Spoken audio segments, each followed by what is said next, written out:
se lever. Vendredi 28 novembre. Dans quelques minutes, André Pecker va être décoré commandeur de la Légion d'honneur à Saint-Martin-les-Tatingues. Bonjour. Bonjour. Ça va bien? Une distinction pour l'historique patron de la brasserie de Saint-Omer, de la Goudale et du transporteur TSA, trois des plus importantes sociétés de l'Audomarois. Bonjour. Toi aussi, ça va? Ouais. T'es pas trop stressé, ça va? Pas du tout. Bon, non, toi non plus? Non. Bon, Non. Pour l'occasion, 800 cartons d'invitation ont été envoyés à sa famille et à ses employés. Moi, j'ai prêté mes drapeaux, le blanc. Ah, ça c'est bien. J'ai fait le compte. Louis m'a donné. Tu manages. Bon, Il m'a donné la liste. Christiane, Camille. je vais juste suivre la vidéo. Elle est belle. Elle est belle, hein? Je sais pas la Comme tout doit être parfait, André est venu un peu en avance afin de revoir tous les détails de sa propre cérémonie. Là, je m'assieds. Oh. C'est beau, hein, ce que vous avez fait. Oui. Cette distinction vient saluer le long parcours professionnel de celui qui, à 82 ans, est aujourd'hui le premier brasseur indépendant de France et qui n'est pas là de partir en retraite. On va passer comme ça. Ça va pour vous? Ça va impeccable.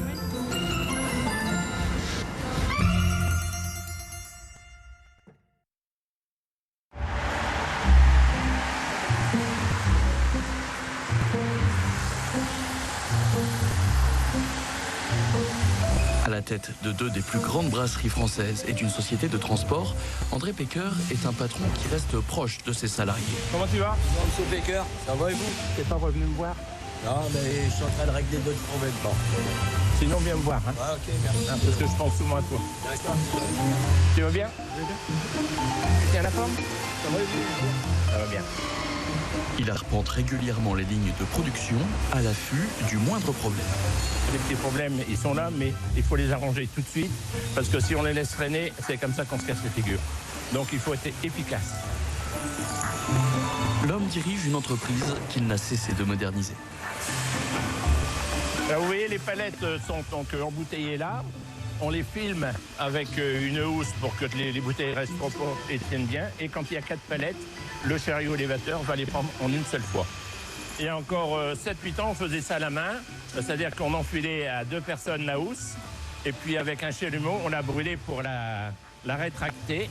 Et quand on le faisait pas bien, il y avait des trous qui se formaient. C'était beaucoup moins solide. Et ce sont des palettes qui vont peut-être faire 15 000 km, 20 000 km. On a quelque chose de très moderne et de très solide pour le client. Aujourd'hui, la brasserie produit plus de 3 millions d'hectolitres par an et s'exporte pour moitié à l'international. L'Afrique, l'Espagne, le Portugal. On va envoyer 50 conteneurs à partir du mois de décembre par mois à Cuba. Alors ça fait drôle, mais c'est comme ça. Et hier, on a reçu un client australien avec qui on va démarrer l'année prochaine. C'est dans ces cuves que tout a commencé et où André a trouvé la recette du succès qu'il garde précieusement. Il y a plein de recettes, mais vous ne saurez rien puisque là, nous sommes des cuisiniers et on ne veut pas vous donner la recette parce que pour l'instant, elle est très bonne, mais on essaye toujours d'arranger un peu pour être de mieux en mieux. Ça va, Marie? Ça va. La forme est bonne? Il est 7h30, André arrive dans les bureaux. Ah. Voilà les personnes âgées. Voilà, c'est ça. Ça va? On a passé un bon dimanche? Oui, super. Bonjour. Vous allez bien? Comment ça va? Vous allez bien? Vous avez passé un bon dimanche? Oui. Également? Ouais. Enfin, au chaud, parce que il faisait un peu froid. Hein. Comme tous les lundis, ces réunions de pilotage avec le comité de direction en toute simplicité. Ouais. Qui veut un café? Bon, avez-vous passé un bon week-end? Ça a été? Qu'est-ce qu'il y a de beau cette semaine? Cette semaine, ça va être un petit peu compliqué parce qu'on n'a pas les bouteilles gayes en 4. Moi ça va, j'ai une centrifugeuse où les Allemands viennent pour me faire terminer la mise au point. Donc là on a le grand ponte qui vient, il va solutionner nos problèmes. Bon, tu vas les remuer un peu?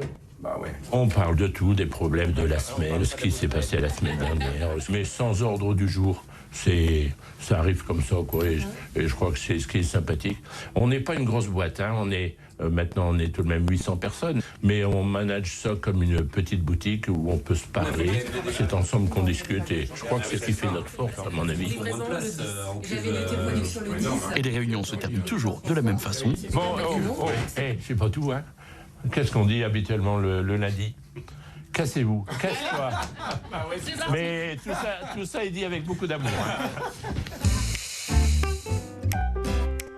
Né en 1943 à Embrun, André Pecker déménage rapidement à Saint-Omer, où son père achète une affaire de négoce en vin. Il découvre le monde du commerce avec ses parents. À 14 ans, il quitte l'école et rejoint définitivement l'affaire familiale. Après son service militaire, il reprend avec ses 2 frères ce magasin qui existe toujours aujourd'hui et qui est désormais tenu par Carole, dont la maman travaillait déjà pour André. Bonjour Carole. Bonjour Monsieur Pecker. Comment tu vas? Très bien. Ça va bien? Et vous? Toujours en forme? Toujours en forme. Vous avez de plus en plus un beau magasin. Merci. C'est chouette. C'est chouette. Quand je suis ici, finalement, je suis encore un petit peu chez nous, on est en famille. Alors, dernière news, c'est la cave que nous avons creusée, parce que dans le temps, moi, j'ai embouteillé du vin dans cette cave quand j'avais 8-10 ans. Donc, on a cassé ce mur, c'était un gros travail, fait tous ces escaliers, et on a eu 10 gars qui ont travaillé pendant 5-6 semaines au seau, pour descendre de 2,50 m la cave. Donc ça a été un gros boulot, un peu. On m'a pris, souvent d'ailleurs, on m'a pris pour un zinzin en disant il marche à côté de ses pompes, mais pour l'instant les pompes elles tiennent. Après 12 ans à faire prospérer leur affaire, André et ses 2 frères décident de racheter la brasserie de Saint-Omer. Une nouvelle aventure où tout est à recommencer. Nous avons décidé de racheter la brasserie, surtout pour faire la limonade. Il faut tout apprendre. Bon, embouteilleur, on savait, puisqu'on était embouteilleur de vin. Bon, par contre, embouteiller de la limonade ou fabriquer de la bière, c'était tout à fait autre chose. Un peu de la conscience, finalement, parce qu'il fallait le faire. C'était vraiment une brasserie qui était mal entretenue. Et les camions, souvent, retournaient parce que la bière était mauvaise. Vous voyez à quel point était tombée cette brasserie. Donc, on a mis 1 an pour s'y mettre. Et puis après, avec toujours une équipe de collaborateurs, on a monté petit à petit. On a acheté du matériel d'occasion, puisqu'on n'avait pas d'argent. On a travaillé beaucoup, on s'est dit il y a des fois, quelle connerie on a fait de reprendre ça. Mais on y a réussi et puis petit à petit, on est devenu une brasserie sympa, quoi. Une brasserie sympa qui passera de 25 à 150 salariés en quelques années, au point d'intéresser un des leaders mondiaux du marché de l'époque. Et au bout d'un certain temps, la famille a décidé de vendre à la société Heineken. Et ce jour-là, c'est là où j'ai dit à M. Heineken, moi, si vous souhaitez, je reste.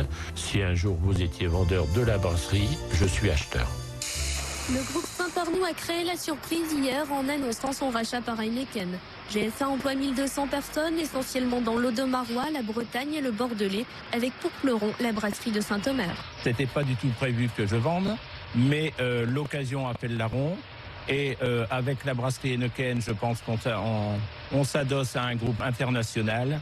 Et je pense que pour maintenant, pour travailler, il faut être costaud.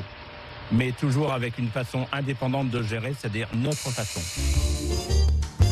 Je suis resté directeur de la brasserie de Saint-Omer. Après, donc, il me propose de venir au comité de direction. Donc, moi, ça me faisait tout drôle, hein, le petit mec qui ne sait pas faire grand-chose, qui n'a pas fait d'études, aller avec des bacs +5, +6. Mais on s'est très, très bien entendu. Alors, eux amenaient des grandes idées. Moi, j'amenais le terre-à-terre, mais le terre-à-terre rapportait pas mal. Donc, on s'est vraiment très, très bien entendu. Mais les 2 entreprises n'ont pas du tout le même fonctionnement ni les mêmes attentes. Après 12 ans, Heineken souhaite fermer l'usine. André a alors 65 ans, l'âge de la retraite. Ses dirigeants lui font alors une proposition qu'il ne peut accepter, mais qui va changer le cours de sa vie. Mes collègues m'ont dit, André, à la rigueur, on voudrait fermer, tu restes 2 ans et tu liquides le personnel, ça nous coûtera moins cher. Donc ça, j'ai dit, écoutez, je suis désolé, mais je vous ai dit que j'étais acheteur, je suis toujours acheteur, et par contre, si vous voulez fermer, je serai de l'autre côté, et foutre le bordel, je sais le faire. Donc j'ai proposé un prix, et le lundi matin, j'étais en train d'acheter une paire de chaussures d'ailleurs, et il me téléphone en disant, André, bon, c'est bon. Voilà, donc c'est comme ça que ça s'est fait.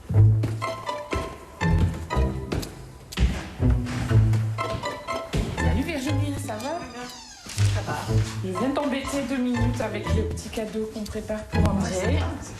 C'est beau, hein? Ouais, très joli. Ils sont plus de 800 à travailler pour André Pecker et eux aussi ont voulu marquer le coup. Après 62 ans de carrière, leur patron n'est pas avare en petites phrases et ses employés ont donc décidé de lui faire une surprise en écrivant toutes leurs citations préférées sur un grand tableau. Qu'est-ce qu'il dit souvent? Soyez bon. Bah voilà, ça ta phrase. Voilà, c'est 15 centimes qui fait la différence. Ouais, c'est vrai qu'il dit souvent aussi. Je suis pas sûre qu'on dit ça ailleurs. Mais ici, ouais, c'est... À chaque fois, je pense même. Tout est dans les phrases. Hein. C'est un grand monsieur, je pense, qui a une sacrée dose de humour et qui aime bien nous charrier. Et on le charrie pas mal au retour aussi. Si on est là, c'est grâce à lui aussi. Il est toujours en train de nous dire une équipe, mes collaborateurs. Mais je veux bien l'entendre, mais s'il n'avait pas été là, on ne serait rien du tout. On ne serait rien du tout. Voilà, et on continue d'avancer, on continue de se remettre en question sans cesse, et puis d'investir, c'est fondamental. Alors, Jean-François, on parle de la nouvelle machine qui va arriver. Pendant que cette surprise se prépare, André Pecker multiplie les réunions. D'accord. C'est une nouvelle machine pour remplacer les pâtes filmées par une petite cartonnette en carton sur le dessus. À 82 ans, il continue de préparer l'avenir de ses entreprises avec 2 mots d'ordre, garder un coup d'avance et surtout faire des économies. Alors l'objectif, c'est d'être prêt, puisque la loi prévoit normalement en 2030 que le plastique ne sera plus autorisé. On sera certainement dans les premiers brasseurs indépendants à avoir des machines aussi performantes. Donc toujours investir pour être dans le coup, pour avoir quelques secondes d'avance comme un coureur. Moi, je dis aux clients début juillet, ça va? Oui. La méthode Pecker, c'est la réactivité. On n'a pas besoin de 6 mois pour réfléchir. Et du moment qu'on a réfléchi, Jean-François, qu'est-ce que je te dis? Mais quand, c'est ça? Oui, mais quand? Toujours une date. Et on travaille en permanence, par exemple, on vient de remplacer plus d'une centaine de motorisations sur nos différents convoyeurs, justement pour réduire les consommations électriques. Le prix de revient, c'est notre dada, parce que finalement, en étant ici à Saint-Omer, marque distributeur, nous travaillons au centime près. Toujours trouver des petites choses en plus pour essayer d'augmenter de 2%, de 3%, 5% les rendements.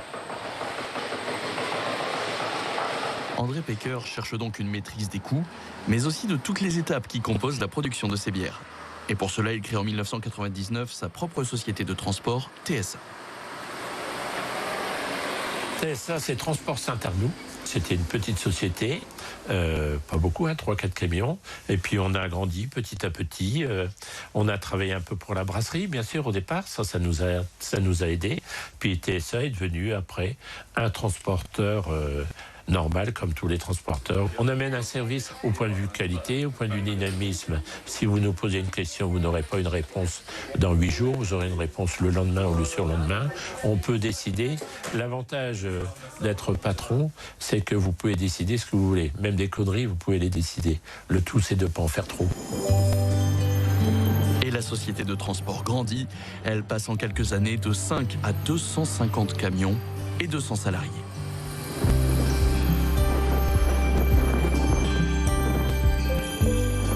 André aurait pu s'arrêter là, profiter d'une retraite bien méritée, mais une rencontre va le lancer dans une nouvelle aventure. Alors Goudal, tout simplement, Monsieur de Brebis, qui est le patron de la Goudal, arrive un jour. J'ai cru qu'il se fichait de moi d'ailleurs, parce que ce monsieur avait 57 ans et moi j'en avais 65. Je commence à préparer ma retraite. Il me dit, est-ce que vous seriez intéressé? Cette affaire, on pouvait la prendre, mais on n'en avait pas besoin. Donc je lui ai donné mon prix. Et donc monsieur de Brebis a dit, ben ok, allez, j'y vais. Alors on est arrivé là pendant 2-3 ans. La brasserie était vieille, et là on a pris la décision d'acheter un champ de 17 hectares, et on s'est dit on va construire une brasserie.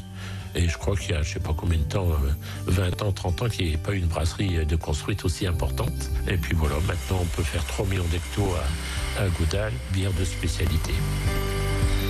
Et il fait grandir cette marque depuis maintenant 15 ans avec toujours cet esprit visionnaire en abordant de nouveaux marchés comme par exemple les bières sans alcool.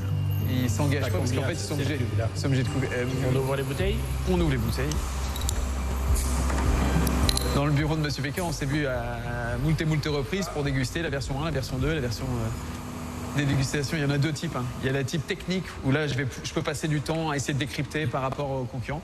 Et après, il y a la dégustation pragmatique qu'on peut faire avec Monsieur Pecker, qui est... Ouais. On prend le verre, on déguste, on repose. Est-ce que j'ai envie de la reboire ou pas? Paf. Voilà. Et donc là, on en est là aujourd'hui, c'est savoir... Tout le reste, c'est du pipeau. Est-ce que vous avez envie de la reboire, celle-ci? Pour le consommateur, j'espère. Oui, c'est ça. Il veut que ça soit bon. Oui. Et oui. tout le temps bon. En fait, les personnes qui vont le déguster, la plupart du temps, vont parler entre elles. Ouais, ouais. Elles vont pas parler au verre de bière. Donc il y a beaucoup de sens là-dedans. On s'amuse bien. Et qu'au final, même si elle est complexe à faire, la bière, faut que la finalité soit comme ça. Poum, poum, j'ai envie de... Le goût de reviens-y. Hein. Dans le Nord, ils ont vraiment cette expression que je trouve fabuleuse. Le goût de reviens-y. Et c'est vrai, c'est ça. Là, on a envie d'en reboire un coup. Oui, c'est ça, exactement. Ouais, je pense. C'est ça le bonheur. Ouais.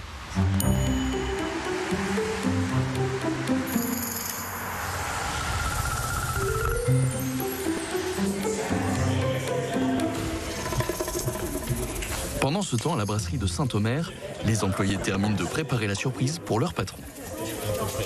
On voulait recommencer par faire un tour du bureau et de l'histoire du bureau. Là? Ouais, juste dire ce que Ils viennent le chercher en prétextant une visite d'usine improvisée pour notre tournage. Oui, oui. Je vais pas voir les filles. Non, non, juste on descend dans l'accueil et tu me dis, bah, c'était un ancien cinéma. D'accord. Et qu'est-ce que vous faites là?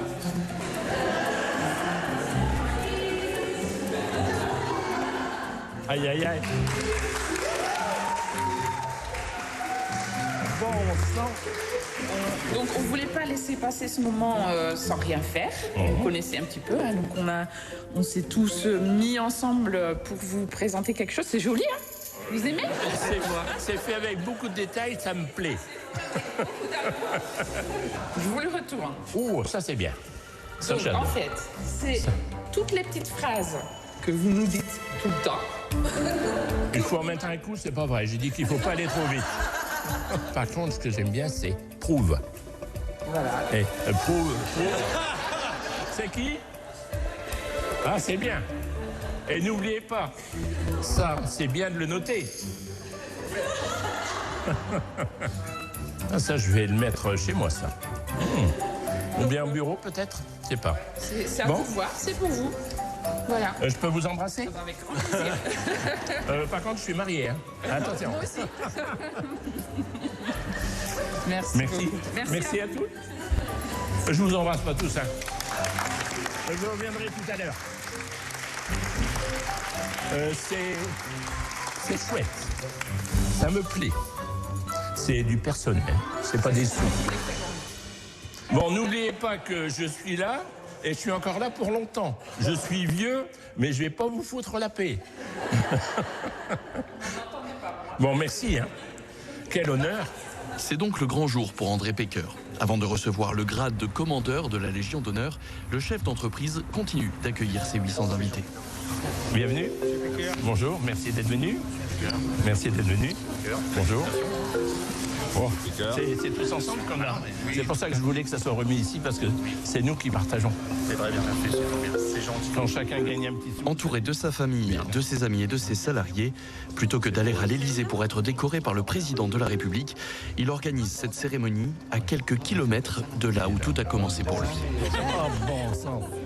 Parce que je suis pas habité. Il y a au moins 10 ans que j'ai pas mis une cravate.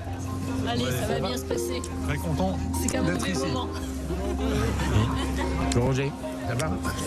Un patron ne peut pas gagner tout seul. On me dit, t'as une belle réussite. J'ai dit non, non. Nous avons, je fais toujours ça, avec toute l'équipe, on est 800 personnes au total. Donc, on a une belle équipe et c'est nous. Donc, ça me fait plaisir parce que je voulais absolument que cette médaille me soit remise, mais elle est remise à tout le monde. Ça, c'est ma vie. Ça va bien? Ça va. Et ce sera Gérald Darmanin, le ministre de la Justice, et surtout originaire du Nord, qui présidera cette cérémonie. Vous allez bien? Merci. Bah non, bah, je vous en prie, je vous en prie. Je vous en prie. Enchanté, madame. Je vous en prie. Enchanté. Ouais, ça fait plaisir. Merci.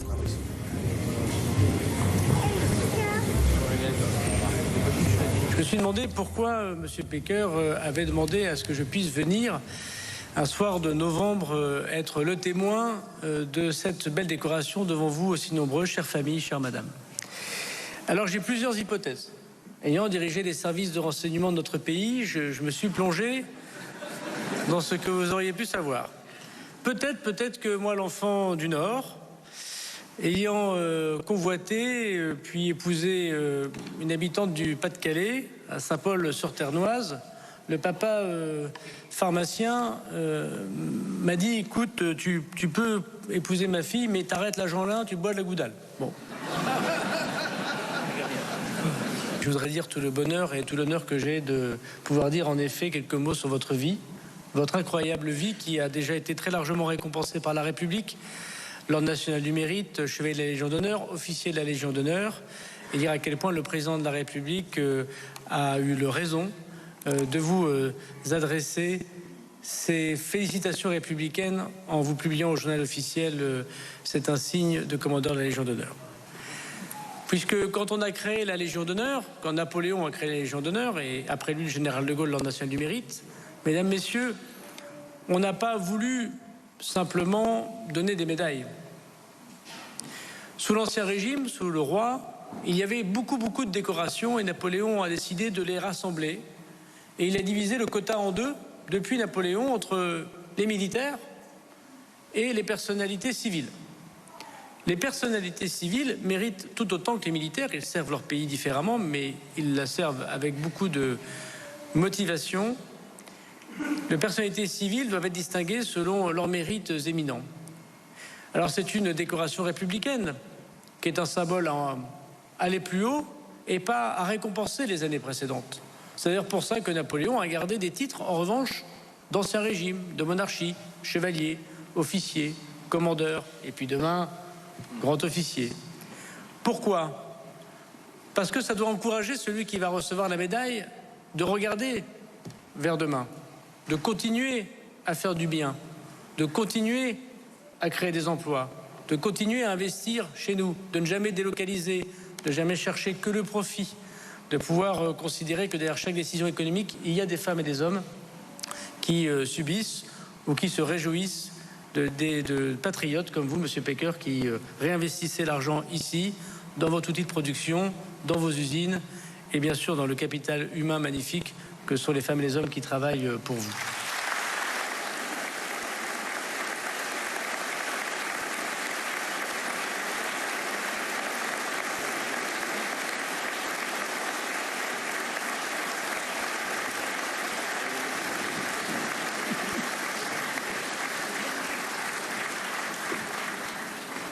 Monsieur Pecker, au nom du président de la République et en vertu des pouvoirs qui me sont conférés, je vous fais commandeur de la Légion d'honneur.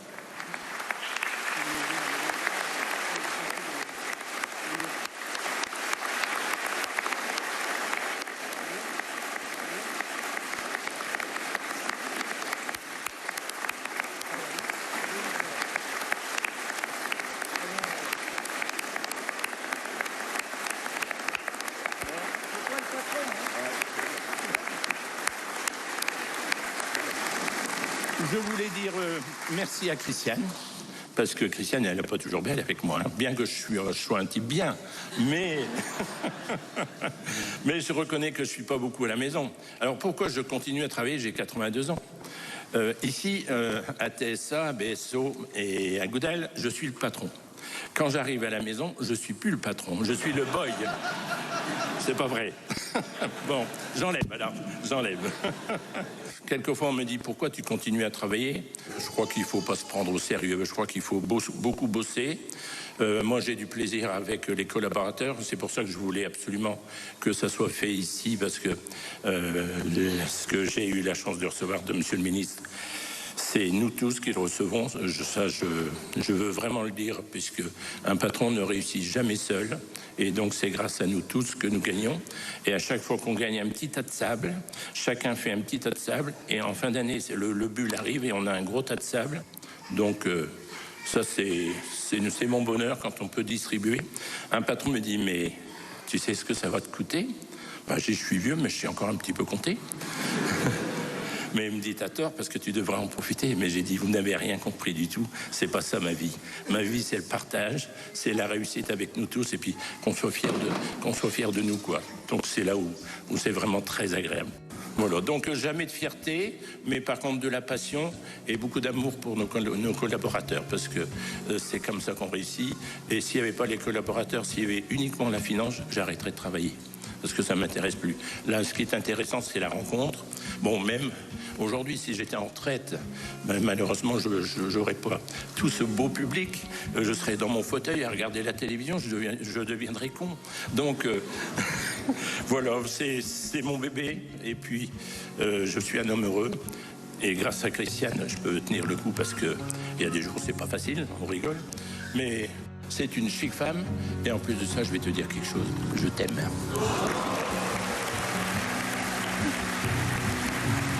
Voilà. Donc, on travaille bien main dans la main. Mais par contre, je vais encore rester. Donc, désolé. Mais...